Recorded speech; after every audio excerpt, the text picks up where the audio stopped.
আপনি বললেন যে কমিটি নিয়ে ঝামেলা, কমিটিতে নতুন কাউন্সিলর নেওয়া হয়নি, সবগুলোই তো আসলে ফারুক আহমেদের যে পরিচালক তিনি দেখভাল করছেন।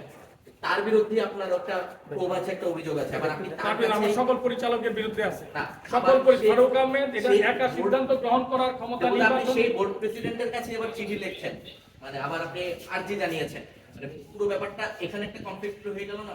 কার কাছে আমি দিব তাহলে? আমি আপনার কাছেই জানতে চাচ্ছি। না, এটা মোটেও কনফ্লিক্ট অফ ইন্টারেস্ট নয়। বিং দ্য চেয়ার, আমি চেয়ারকে দিয়েছি, কোনো ব্যক্তিকে নয়। আর স্পষ্টভাবে বলি, ফারুক আহমেদ দায়িত্ব নেওয়ার পরে আপনার প্রতিটি গণমাধ্যমে দেখবেন, সবকিছু দেখবেন। আমার কাছে মনে হয়েছে ফারুক আহমেদ এখন পর্যন্ত ব্যক্তি সততার পরিচয় উনি দিচ্ছেন, ব্যক্তি সত্তার পরিচয় উনি দিচ্ছেন এবং উনি কাজ করার চেষ্টা কিন্তু করছেন। আমি আগেও বলেছি, এবং সামনে নির্বাচনকে কেন্দ্র করে অনেক অস্থির পরিবেশ তৈরি হচ্ছে। এক একজন কিছু কাউন্সিলর, অনেকগুলো কাউন্সিলর আমরা দেখতে পাচ্ছি জিম্মি করে রাখা হচ্ছে। এগুলোকে কেন্দ্র করে অনেক কিছু হচ্ছে। বর্তমানে যারা পরিচালনা পর্ষদে আছেন তারা পরবর্তী নির্বাচনকে প্রভাবিত করবার জন্য এবং যারা ক্রিকেট বোর্ডে অন্যায়ের বিরুদ্ধে কথা বলেন তাদেরকে মিডিয়া ট্রায়ালে নেওয়া হচ্ছে এবং পলিটিক্যাল ট্যাগ লাগিয়ে দেওয়া হচ্ছে। আমি স্পষ্টভাবে বলি, তাদেরকে মিডিয়া ট্রায়ালে নেওয়া হচ্ছে এবং ট্যাগ লাগিয়ে দেওয়া হচ্ছে।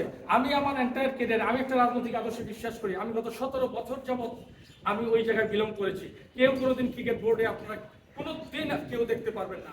তারা বিভিন্ন মানুষকে তারা প্রভাবিত হয়ে এবং তারা যারা জুলাই বিপ্লব একটা ফেসবুকে স্ট্যাটাস দেন, যেসব সংগঠকরা, পরিচালকরা যারা এই অপকর্মের সঙ্গে সরাসরি সম্পৃক্ত ছিল, তারাই এখন বিভিন্ন রাজনৈতিকভাবে আরো বেশি এখন স্ট্রং হচ্ছে বিভিন্নভাবে।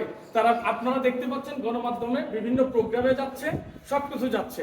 অথচ তারা গত 17 বছরে গণভবন, ক্রিকেট বোর্ড ওইসব জায়গায় কিন্তু ম্যাক্সিমাম সময় ছিলেন। এখন তারা অন্য ভবনের দিকে যাওয়ার চেষ্টা করছেন। কাজেই এইভাবে আমি একটা স্পষ্টভাবে বলি, পলিটিক্যাল ট্যাগ দিয়ে আমরা যারা সততা এবং ন্যায়ের পক্ষে কাজ করি এবং করছি, আমরা এটা আজীবনেই করবো। আমাদের এই সংগ্রামটা চলবে।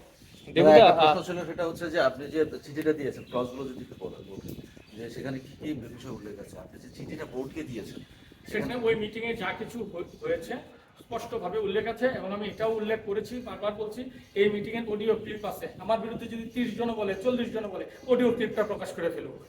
আর অডিও ক্লিপ যদি প্রকাশ করা হয়, আমি স্পষ্টভাবে বলি, আমাদের ম্যাচ রেফারি কিন্তু অনেক ভালো কাজ করেন, তারপরেও তো আমাদের সংকট কিন্তু অনেক রয়েছে।